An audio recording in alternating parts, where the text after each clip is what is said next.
Hey friends, thanks for joining me today. I want to show you a little bit of what it takes to get the materials that we use to do all our welding on.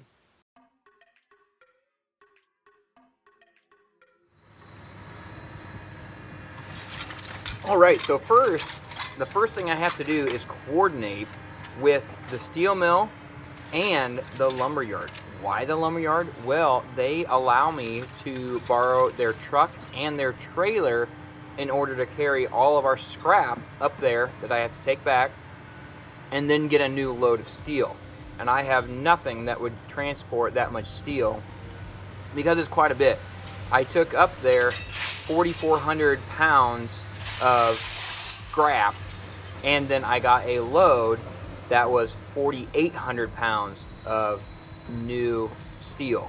So the steel mill, they'll take it back in scrap and they'll melt it down and they'll make new steel out of it, and then their runoffs, the stuff that's kind of extra for them, I suppose, they give to schools so that schools can weld on it. It's a really awesome, generous thing that they do, and I've been doing this for a few years now. Really appreciate them a lot. It saves us so much money. It costs me time and it costs me some money, but hey, it saves us so much money. We wouldn't be able to have near the steel if we had to buy all that new steel from a company.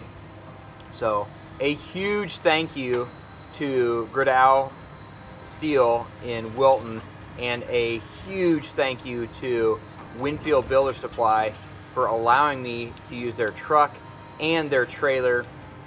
And also a big thank you to American Waterjet Cutting. He lifted up the steel when I got back. He lifted it up off the trailer so I didn't have to hand load all of it myself. So big thank you to Winfield Builders Supply and to American Waterjet Cutting.